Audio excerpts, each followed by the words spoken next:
नमस्कार दोस्तों, आज हमारे सामने सरहम के डायरेक्टर श्री सचिन अवस्थी जी हैं।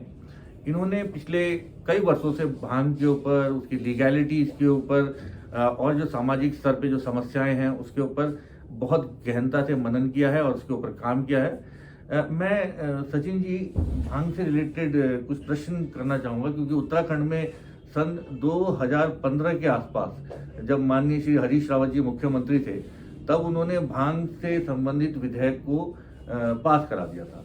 उसके बाद तब से लेके अब तक 6 वर्ष बीत चुके हैं। इस 6 वर्ष में भांग के बारे में जो बड़ी बड़ी बातें सुनाई जाती थी, उस पर कितनी प्रगति हो चुकी है, और नहीं हुई है तो क्यों नहीं हुई है, और हुई है तो कितनी हुई है? नमस्कार पूजा जी, धन्यवाद आपका। असल में समस्या ये है कि जब 2015 में पॉलिसी बनी थी, तो वो पॉलिसी बनी थी उद्योगपतियों के लिए। वो पॉलिसी बनी थी ऐसी व्यवस्थाओं के लिए जो भांग को मोनोपोलाइज करना चाहते थे। स्थितियां ये निर्मित थी कि भांग की जो पॉलिसी बनी उसमें कनाडा की पॉलिसी से 0.3% उठा लिया गया। 0.3% टीएससी जैसे ही उठाया, इनको जानकारी में था नहीं कि हिंदुस्तान में 0.3% का सीट मिलेगा नहीं। इनने पॉलिसी में डाला, लाइसेंस लिया, 2500 लोगों ने लिया, हमने भी लिया। जब लाइसेंस लिया, फिर उसके बाद हम भागे कि भाई कहीं बीज मिल जाए। जब बीज के बारे में जानकारी प्राप्त की तो पता चला कि वो सीड एक्ट का प्रॉब्लम है, आएगा तो क्वारंटीन होगा। फिर रेट पता किया तो एक सीड $1 का। किसान कहाँ से उगाएगा $1? $70 का एक बीज। हाँ। उद्योगपति है वो आ सकता है, भाई उद्योगपति आ जाए। उद्योगपति अगर आएगा, एक सीट से एक पौधा उगाएगा, 70-80 रुपए का एक पौधा होगा, तो चाहेगा कि 300 रुपए 400 रुपए मिले एक पौधे से। एक पौधे से कितनी शर्ट बनाओगे आप, कितने मीटर कपड़ा बनाओगे? यानी कि जो पॉलिसी के अंदर 0.3% टीएससी का क्लॉज रखा गया, उसकी वजह से ये 6 साल हमारे बर्बाद हो गए। आपकी समझ से जो नई पॉलिसीज है उसके अंदर क्या प्रावधान किया जाना चाहिए?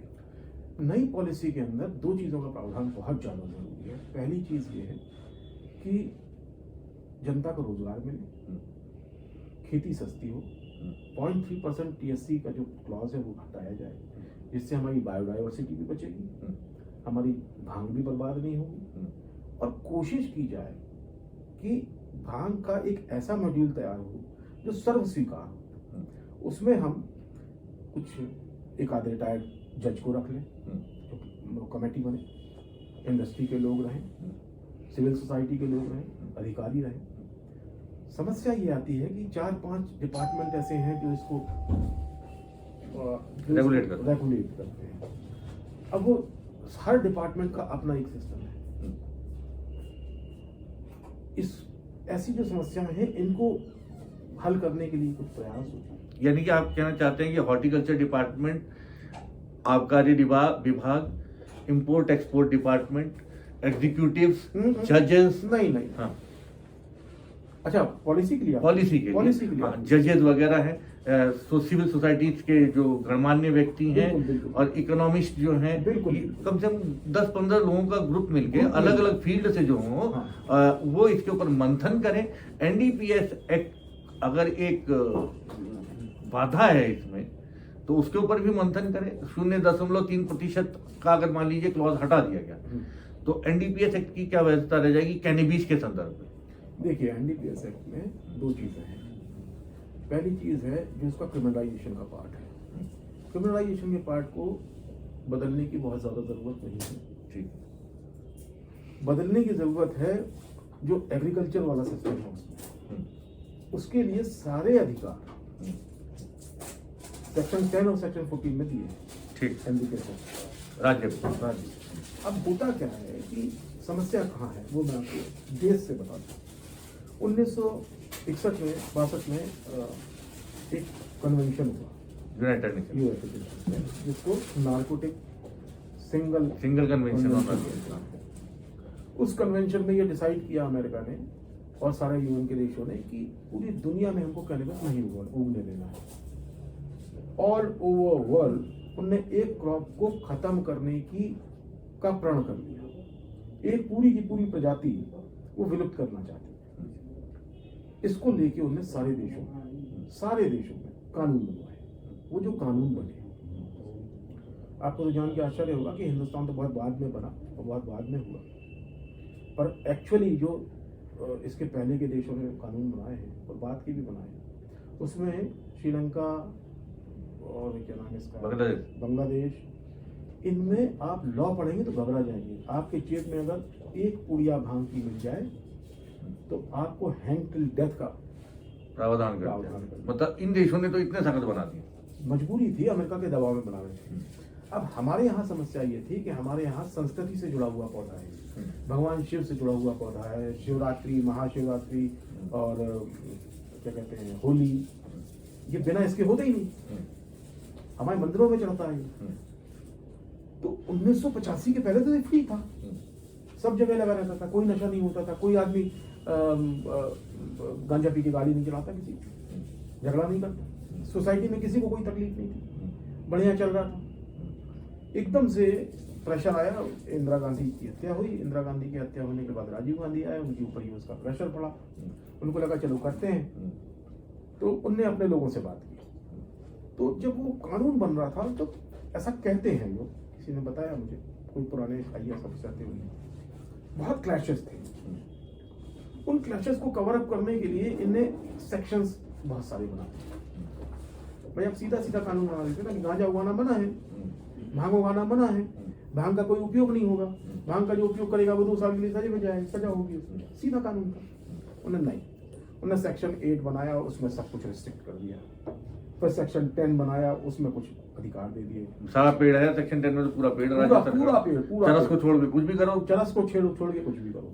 अच्छा, हम बात कर रहे हैं भांग के पेड़ की, चरस जो है वो पौधा नहीं है, प्रोसेस, वो प्रोसेस है। हाँ, ठीक है। अंगूर उगाना, हाँ, और शराब बनाना, अंगूर खरीद के लाना, अंगूर का उपयोग करना, कोई तकलीफ नहीं है। पर आप घर में अगर उसको आश्रित करने लगेंगे, उसकी शराब बनाने लगेंगे, तो आपको जेल भेज दिया जाएगा।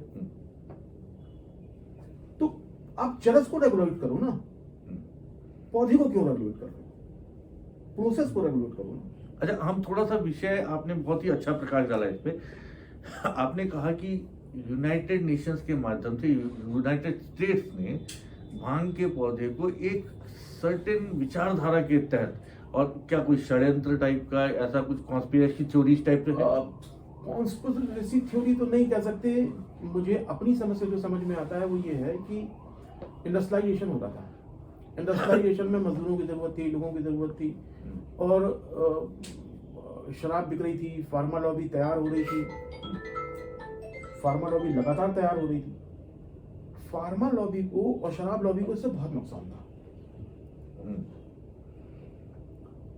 कैनबिस से इतने इलाज होते हैं, 191 फॉर्मुलेशन तो हमारे आयुर्वेदा में है, आयुर्वेदा में नहीं है, आयुर्वेदा फार्माकोपिया में, आयुर्वेदा फार्माकोपिया जो आयुष मंत्रालय रेगुलेट करता है उसमें है। हमारी समझ से 403 तो मैंने खोजे हैं जो टोटल फॉर्मुलेशन मेरे को अभी तक जानकारी में है। इसके बाद जब हम आगे जाते हैं इसी विषय पे, तो आप रेगुलेट कर रहे हो, चरस कर दो, नहीं भांग कर दी, चलो ठीक, भांग कर दी तो कैसा रेगुलेट कर दिया, आप इसको समझिए। भांग के फूल को गांजा कहते हैं, गांजा जो होता है उसके अंदर बीज होता है। हाँ, मतलब फूल के अंदर ही बीज आएगा, बीज आएगा। हाँ, गांजा इलीगल है, बीज लीगल है। बीज लीगल है और गांजा इलीगल है। बीज लेके आप कुछ भी खाओ, कुछ भी पियो, कुछ भी करो, हाँ, ठीक है, यही है। अब आप मेरे को एक बात बताइए कि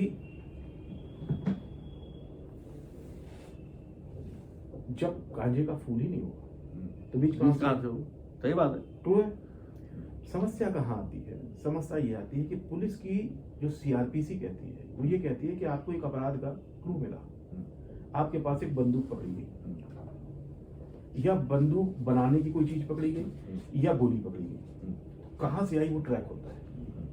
अगर मेरे पास गांजा है और वो फूल बैन है, तो हमसे कनेक्ट करने के लिए अगर पुलिस चाहे तो कार्रवाई कर सकती है। बीज भी है तो, अगर बीज भी है तो ऐसा लोग बताते हैं कि कहीं कहीं होती भी है। नहीं, तेलंगाना वगैरह में काफी समस्याएं हैं। सुना है कि हाँ। कहीं कहीं होती भी है। अब मैटर ये है, मैटर ऑफ फैक्ट ये है कि फूल को आपने बैन कर दिया, बीज छोड़ दिए, पत्ती आपने बैन कर दी। कहाँ बैन कर दी? उत्तराखंड में बैन है। अच्छा, आप सुनिए, हाँ। उत्तराखंड में बैन है। कैसे बैन है? यहाँ भांग की दुकान नहीं है। हाँ। यही पत्ती मध्य प्रदेश में लीगल है, हमारे यहाँ दुकान है। यूपी में भी है, यूपी में भी है, राजस्थान में भी है। राजस्थान में भी है। तो समस्या कहाँ आ रही है? समस्या ये आ रही है कि कौन सा हिस्सा लीगल है, कौन सा इलीगल है, कौन सा कमर्शियल यूज हो सकता है, कौन सा नहीं हो सकता। अब एक जगह लिखा है कि आप इंडस्ट्रियल हेम्प के लिए रेगुलेट कर सकते हैं औद्योगिक उपयोग के लिए। सेक्शन 14 के अंदर औद्योगिक हेम्प आप रेशे के लिए और बीज के लिए उगा सकते हैं। अब सुनिए, उसके बाद लिखा है horticulture use. For horticulture use. Horticulture में क्या आता, बीज आता है? पता होगा, देखो नहीं मालूम। पर हॉर्टिकल्चर के अंदर जो पॉली हाउस के अंदर कंट्रोल्ड एनवायरनमेंट में सब्जियां वगैरह उगाते हैं। हार्टिकल्चर के बारे में जो मैं समझता हूँ, फूल, फल, पत्ती, ये हार्टिकल्चर है। कुछ स्पेसिफिक वैरायटीज हैं जो हार्टिकल्चर में आती हैं। तो आप हार्टिकल्चर में क्या विवेचना करेंगे इस कानून की कि हार्टिकल्चर में तो फूल आता है तो गांजा लीगल है?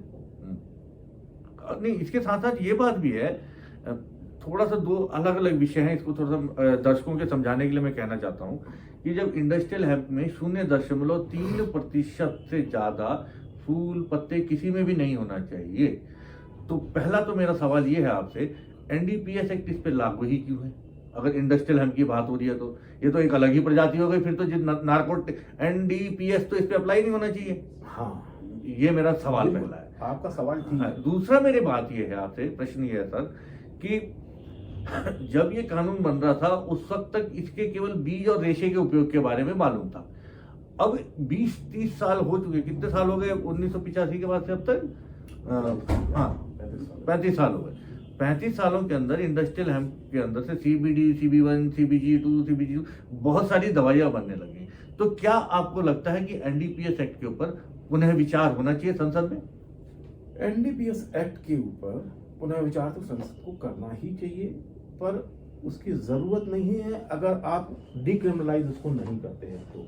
ठीक है, हम भी डिक्रिमिनलाइजेशन को बहुत अच्छा नहीं मानते, हम रेगुलराइजेशन के हामी हैं। हम चाहते हैं कि इसको रेगुलेट किया जाए, जैसे बहुत सारी और चीजें रेगुलेट हैं। अफीम रेगुलेट है, डाइजीपाम टैबलेट रेगुलेट है, तो इस तरीके से उसको रेगुलेट किया जाए। रेगुलेट करना कोई बहुत कठिन काम नहीं है, बहुत आसानी से हो जाएगा। मैं तो ये कहता हूं कि अगर ये भांग किसी डिपार्टमेंट को दे दी जाए, एक डिपार्टमेंट उसको मॉनिटर करे, चाहे तो पूरा हॉर्टिकल्चर ही करे या पूरा नहीं, कोई भी डिपार्टमेंट मॉनिटर करे। मॉनिटर करेगा मतलब कि भाई सही उग रही है कि नहीं, गलत काम तो नहीं कर रहा है, कुछ नहीं कर रहा, उस विभाग में नौकरियों की भरमार आ जाएगी। हाँ, ये बहुत और आमदनी भी होगी। आमदनी भी होगी। दूसरा मैं ये कह रहा था, इसका एक राजस्व मॉडल बन सकता है। बहुत सुंदर। हाँ, राजस्व का मॉडल ऐसे बन सकता है जैसे अफीम का राजस्व मॉडल है कि हमने उगाई, सरकार को दी, सरकार बेच रही है। सिंपल, सरकार सारा माल खरीदेगी किसानों से, सरकार को प्रॉफिट भी होगा, टैक्स भी मिलेगा, इंडस्ट्री भी खड़ी होगी, काम भी होगा, रेट फिक्स हो जाएंगे कि इतने, जैसे गन्ने के होते हैं। अरे फिक्स हो ना हो वो सरकार का विषय है। सरकार इसको कैसे रेगुलेट करना चाहती है, सरकार इसको फ्यूचरिंग मार्केट से जोड़ना चाहती है। जीएम टाइप का कोई पोर्टल बना दे कि भैया जिसको आना है इस पोर्टल पे आए, बिड करे, जो रेट होगा ले जाए, जो रेट जिस किसान से माल आया होगा उसका बैच नंबर के हिसाब से उसको पेमेंट कर दे। ये भी संभव है। तो टेक्नोलॉजी के जमाने में हम जो गन्ने की बात करते हैं, गन्ने का फिक्स रेट, उससे हम ऊपर उठ चुके हैं। अभी जो हमारी डिजिटल क्रांति और ये सब हुआ है, उसमें एक बहुत अच्छी बात हुई है भाई, हमारा जो जैसे मेडिकल कैनबिस है, मेडिकल कैनबिस कोई बहुत बड़ा इकट्ठा नहीं होता कि हम उसको यहाँ से कहीं नहीं पहुंचा सकते। गन्ना होता है, गन्ने का एक सिस्टम है, गन्ने का एक सिस्टम है, इसका तो कोई इकट्ठा नहीं होता, छोटा सा पैकेट है पहुंचा दिया। तो जैसे जीएम पोर्टल बनाया है गवर्नमेंट की खरीद के लिए, उस तरीके से इसको भी कर दें। तो सरकार बहुत सारे तरीके हैं इसको करने के, रेगुलेट करने के। सरकार का मन बनना चाहिए। सरकार का मन क्यों नहीं बनता है? उनको लगता है कि जनता ये सोचती है कि ये नशा है, ये नशा है, ये नशा है। अच्छा, आपकी नज़र में जनता को इसके बारे में और जागरूक और शिक्षित करने की आवश्यकता के लिए भी सरकार कुछ प्रयास करे? सरकार प्रयास नहीं करेगी। सरकार को खुद लगता है कि अगर हम ये प्रयास करना शुरू कर देंगे तो गड़बड़ हो जाएगा। एक्चुअली क्या है, मैं 2-3 प्रश्न करता हूँ, मैं उत्तर नहीं दे रहा। 1985 के पहले ये 100% लीगल था। कोई उगाए, कोई पिए, कोई खाए, कोई घूमे, कोई अपने घर में लगाए, कोई खेत में लगाए, कोई जंगल में से तोड़ के लाए, किसी को कोई तकलीफ नहीं थी। तो क्या हमारे देश में सब पागल घूम रहे थे? सब नशेड़ी थे? बल्कि मेरे ख्याल से शराब पी के तो मौत भी होती है, इसको पी के कोई मौत भी रिकॉर्ड नहीं हुई है आज तक। मैं ये कह रहा हूँ, क्या हमारे समाज में इतने दंगे फसाद थे, इतनी प्रॉब्लम्स थी? नशा मैं आपको 2-3 चीजें कहना चाहूंगा।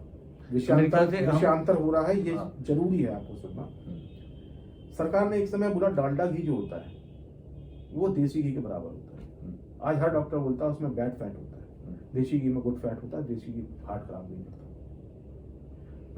दोने पत्तल हमारे यहाँ चलते थे, बोले नहीं दोने पत्तल नहीं चलेंगे।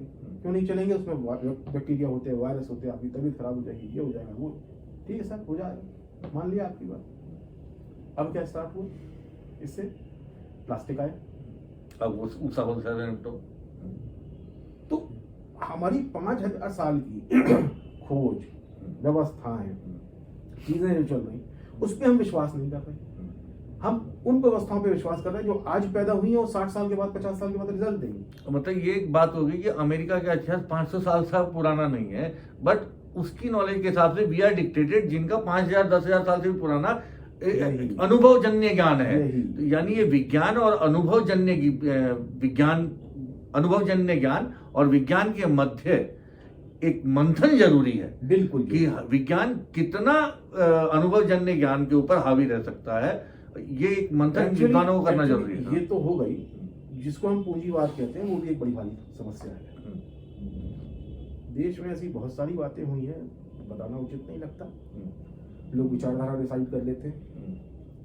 बहुत सारी ऐसी समस्याएं हुई हैं देश में, ऐसी चीजें हुई हैं जो नहीं होना चाहिए थी, उसी कारण हम परेशान हैं। बहुत सारी है। आप कुछ प्रकाश डालेंगे, कुछ इशारा करना चाहेंगे? अब भांग के बारे में देख ले। आप 1892-93 में से 95 के बीच में अंग्रेजों ने इंडियन हेम्प कमीशन बनाया। उसके 1800 पन्ने की रिपोर्ट, सॉरी नंबर नहीं याद है मुझे, मोटी रिपोर्ट है। कलकत्ता में हमने शराब की दुकान खोली, वहां खूब फैक्ट्रियां थी, खूब मिलें थी, लोगों को शराब फ्री में भी पिलाई। लोगों ने 1 बार पी, 2 बार पी, बोले यार बेकार है। कोई आदमी बीमार भी नहीं पड़ता था। कोई सड़क किनारे सो रहा है, कोई कहीं सो रहा है, कोई घूम रहा है। तो अंग्रेजों को लगा ये चल क्या रहा है, ये मामला क्या है। उनने इंडियन हेम्प कमीशन बनाया। उसने जो रिपोर्ट दी, वो रिपोर्ट बताती है कि कौन कौन सी बीमारियां इससे ठीक हो जाती हैं, लोगों को क्या फायदा मिलता है, लोग क्यों शराब नहीं पी रहे हैं और इसका उपयोग क्यों कर रहे हैं। ये 1995 के अंग्रेजों की रिपोर्ट है। बहुत, यानी कि सरकार को इस पे बहुत गहनता से मंथन करना चाहिए। ये कहना है, इसमें कोई राजनीतिक पुट नहीं है, इसमें कोई और चीज नहीं है, इसमें कोई इंडस्ट्रियल पुट, ऐसी कोई बात नहीं कह रहे। आप इंटरनेट पे जाइए, डाउनलोड करिए, पढ़िए। खुले मन से सोचने की बात है। खुले मन से। तो जब 1985 तक वो पौधा देवी था, पिछले 30 साल में ऐसा क्या हुआ कि वो असुर हो गया। हाँ, इसके ऊपर वही समाज, इसके ऊपर मंथन की जरूरत नहीं है। इसका बड़ा सीधा सिंपल सिद्धांत है। जब पूंजीवाद बढ़ता है या बहुत ज्यादा धन कहीं से आ जाता है या सरकार मन बना लेती है तो वो कर जाती है। तो सरकार को इस यहाँ पे 2 विषय हो गए हैं। एक तो 0.3% THC वाला, और जो हमारी जो देसी प्रजातियां हैं, क्योंकि जो अनुभवजन्य ज्ञान आया था हमारा, वो इनकी देसी प्रजातियों के साथ था। अगर हम बाहर से 0.3 की THC लेके आते हैं तो ये हमारी जो जैविक विविधता को कितना नुकसान पहुंचा सकता है। अरे जैविक विविधता को तो बर्बाद ही कर देगा। आपको मैं कहा एक बात बताता हूँ, 1970-75 के आसपास की बात होगी या उसके बाद? थोड़ा जोर से। 1970-75 के आसपास की बात होगी या उसके बाद की बात होगी, याद नहीं आ रहा मुझे कब की बात है वो। सरकार ने एक निर्णय लिया कि व्हाइट रेवोल्यूशन, और ये और वो जमाने भर की चीज, अमूल की बात नहीं कर रहा, Amul is a different thing. तो बोले क्या किया जाए, तो बोले एक काम करो, स्कैंडिनेवियन कंट्रीज से गाय जो उनकी हैं वो ले आओ, उसके सीमन ले आओ और अपनी गाय को इंसेमिनेट करो और ज्यादा दूध लो। 20-25 साल किया हमने। अब देसी गाय ढूंढते फिर रहे हैं और फिर बोल रहे हैं अब देसी गाय मिल्क पंचिंगों चाहिए, पे। मिल्क चाहिए। वो जलीकट्टू इतना बड़ा कांड हो गया, जलीकट्टू वाला। वो क्यों? A2 मिल्क के लिए सांड पैदा कर रहे थे। बोले नहीं, वो तो पशु हिंसा है। चलो ठीक, वहां तक भी ठीक। अब भांग के सिलसिले में क्या मामला है? भांग का जो पौधा होता है वो एक नर होता है, एक मादा होती है। कभी कभी वो बैलिंगी भी होते हैं, कम होते हैं। तो भांग का नर पौधा जो परागण करता है, वो परागण जब मादा पौधे के फूल पे जाके बैठता है तब बीज बनते हैं, तब नई जनरेशन जनरेट होती है। मतलब निषेचन की क्रिया जिसको कहते हैं वो होती है। 10 भांग का एक पौधा 10 किलोमीटर तक किसी भी भांग को, मतलब उसके पॉलन ग्रेन्स इतने हल्के होते हैं 10 किलोमीटर जा सकते 10 किलोमीटर। वो सिर्फ पॉलन ग्रेन उड़ के जाने की बात नहीं है, भौरे हैं, तितली है, कोई चिड़िया कहीं बैठी, कहीं कुछ हुआ, मतलब इस तरह की बहुत सारी चीजें हैं। पता चला पॉलन उड़ा, आपके शर्ट पे आ गया, ठीक, आपने जाके घर में झटकारा, वहां कोई भांग का पौधा हो गया इंसेमिनेट। तो कहानी ये कि अगले, मतलब अगर हम इस हिसाब से माने तो भांग का पौधा साल में 3 बार पैदा होता है। यानी कि 2-3 सालों में बायोडायवर्सिटी चेंज कर देगा। 3 साल में 3 पीढ़ी बदलेगी। गाय 4 साल में, 5 साल में अपनी जनरेशन बदलती है।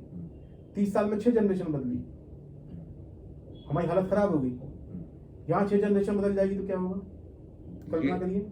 और फिर कल की तारीख में जो हमारी औषधीय गुण है, वो औषधीय गुण भी खत्म हो जाएंगे। औषधीय गुण इंडस्ट्रियल हो जाएंगे, सारे के सारे रेसे हो जाएंगे। दवाई बनाने का मॉलिक्यूल महंगा है, रेसा 2 रुपए का और दवाई 200 रुपए की। मैं वही पूछ रहा हूँ आपसे, जो आप दवाई खाते हो वो महंगी है, वजन के हिसाब से या लंबाई के हिसाब से या चौड़ाई के हिसाब से, किसी भी हिसाब से मान लीजिए, तुलना कर लीजिए आपकी शर्ट से, क्या महंगा है?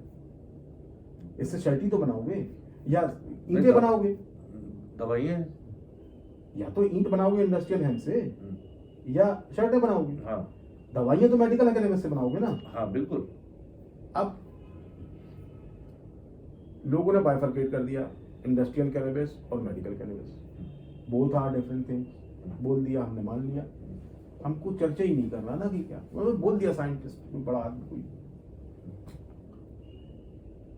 इंडस्ट्रियल कैनबिस की क्वालिटीज खोजिए आप, लंबी होगी, ज्यादा रेशा होगा, मोटी होगी, बीज बड़े होंगे, इंडस्ट्रियल कैनबिस है, ठीक है। नशा होगा ज्यादा, छोटी होगी, तो मेडिसिनल कैनबिस से कोई वो नहीं निकालते लोग, रेशा वेशा ना, बीज कोई काम आता ज्यादा, पर इंडस्ट्रियल का आता है। हमारी उत्तराखंड की जो भांग है वो लंबी भी है, 18 फुट 20 फुट देखी है मैंने, उसमें नशा भी है। वो दोनों इंडस्ट्री के लिए एक ही भांग काम करेगी, मतलब फाइबर वाला भी काम करिए, दवाई का भी काम करिए, तो हम अपनी प्रजाति, हम अपनी बायोडाइवर्सिटी को क्यों नुकसान पहुंचाएं? ये तो जबरदस्ती अपने सर पे, अपने पैर पे कुल्हाड़ी मारने वाली बात होगी। अच्छा अवस्थी जी, चूंकि परिचर्चा लंबी और देर लग रही है, और मैं निश्चित रूप से आपसे और अन्य विषयों पे, इससे कितने प्रोडक्ट्स बनाए जा सकते हैं, खेती में इसके किसानों को क्या फायदा होगा, और how it can bring change to the economics of Uttarakhand और for that matter pan India, इस पर हम और चर्चा करेंगे। मैं एक आखिरी सवाल पूछना चाहता हूँ। जैसे दुग्ध क्रांति हुई थी तो उसको हमने सफ़ेद क्रांति का नाम दिया था, हमारी हरित क्रांति हुई थी कृषि के क्षेत्र में, हमारी पीली क्रांति हुई थी दालों के क्षेत्र में, हमारी पिंक क्रांति हुई थी मीट के क्षेत्र। तो इसी प्रकार आप कुछ देखते हैं इंडस्ट्रियल हेम्प का, जितना शोर शराबा है इंटरनेट के ऊपर, कोई क्रांति देख पाते हैं आप अपनी दृष्टि में? बिल्कुल देख पाता हूँ। वेदों में इसको इंद्रसना, विजया ऐसे नामों से पुकारा गया है। भगवान शंकर को ये चढ़ती रही है, सनातन संस्कृति का हिस्सा रही है। सनातन संस्कृति में एक बात है कि भगवान को हम वह अर्पित करते हैं जो हमारे घर में सबसे बेहतरीन होता है। बहुत सही बात। आप भगवान को चढ़ने वाले फूड की कैलोरी टेस्ट करा लें, आपको पता चलेगा ये सुपर फूड है। तो पौधा बहुत पोटेंशियल है। जो नई क्रांति आएगी वो विजया क्रांति होना चाहिए। विजय क्रांति, विजय क्रांति या विजया क्रांति, आप ये मान के चलिए विजय से ही मिलेगी विजय। जो बहुत उत्तराखंड को अगर व्यवस्थित करना है, हिमाचल को अगर व्यवस्थित करना है, तो ये जरूरी है कि भांग पे सरकारें ध्यान दें। जो पहाड़ में जहाँ पे उन्नति नहीं पहुँच पाई है, जो मैदानी क्षेत्र के लोग जिस डेवलपमेंट का आनंद ले पा रहे हैं, वो पहाड़ों में भी शिक्षा पहुँचे, रोजगार पहुँचे और वहाँ पे लोगों को नौकरियाँ मिले। उसके लिए भांग की खेती उत्तराखंड और कम से कम पहाड़ी क्षेत्रों के लिए, हमारा हिमाचल हो गया, वहाँ पे कश्मीर हो गया, यहाँ पे उत्तराखंड हो गया और ये सिक्किम वगैरह नॉर्थ ईस्ट। ये 10 जो है 7 सिस्टर्स एंड 3 दीज, ये बहुत इंपॉर्टेंट है इस काम के लिए। और मेडिकल कैनबिस का ये हब होगा, क्योंकि दुनिया की सबसे मतलब भांग हिंदुस्तान से फैली है। शिवालिक रेंज का पौधा है, भगवान शंकर ने इसको मानव जाति को दिया था, ये कहा जाता है। अब जब भांग हमारा पौधा है, हमारे यहाँ से दूसरी जगह गया है, तो उसकी क्वालिटी वहाँ की अच्छी होगी कि यहाँ की अच्छी होगी? आपका देहरादून का चावल केरल में ले जाके लगाएंगे तो अच्छी क्वालिटी होगी। यानी कि टोपोग्राफी, मौसम, परिस्थितियां, ये भी उसके औषधीय गुणों को कम या ज्यादा करने में सक्षम होते हैं। तो हमें बिना सोचे समझे आयात पे न ध्यान दें कि हमारे यहाँ ऑलरेडी जो है उसी के ऊपर आगे रिसर्च करें लोग। बिल्कुल करना चाहिए। मेरा तो ये कहना है कि हॉर्टिकल्चर बोर्ड भी अगर चाहे तो अपनी नर्सरी हो, ऐसा आप कुछ प्रस्ताव देना चाहेंगे सरकार को? आप बिल्कुल देना चाहेंगे सरकार को ये प्रस्ताव हम कि हॉर्टिकल्चर बोर्ड जो है वो उनके पास अपनी नर्सरीज हैं, उन नर्सरीज पे इसका काम स्टार्ट कराए, चाहे पीपीपी मोड में कराए, चाहे और जिस तरीके से कराना चाहे वैसे ही कराए, पर कराए। सरकार अपने स्तर पे करना चाहती तो करना चाहती करे, बीज आइडेंटिफाई तो करे, उसके अंदर उत्तराखंड के अंदर कितनी वैरायटी के बीज हैं कम से कम, उसके अंदर कितने फाइटोकेनाबिनॉइड्स हैं, उसके अंदर कितने टर्पेन्स हैं, पता करना पड़ेगा ना आपको। हाँ, क्योंकि जो आप बता रहे थे कि क्रॉस ब्रीडिंग होने की संभावना रहती है, तो उत्तराखंड के अंदर मान लीजिए अगर 50 अलग अलग वैरायटी के हेम्प हैं, तो निश्चित रूप से उनकी वर्गीकरण भी होना चाहिए, क्लासिफिकेशन भी होना चाहिए, कॉस्ट निर्धारण भी होना चाहिए, दवाई की पोटेंसी भी निर्धारित होनी चाहिए, रेशे का पोटेंसी, यानी कि एक गाइगेंटिक टास्क आपने जो लिया है। हम उम्मीद करते हैं कि हमारे दर्शकों को बहुत पसंद आया होगा। हम अवस्थी जी के पास पुनः आएंगे। आपका बहुत बहुत धन्यवाद। धन्यवाद।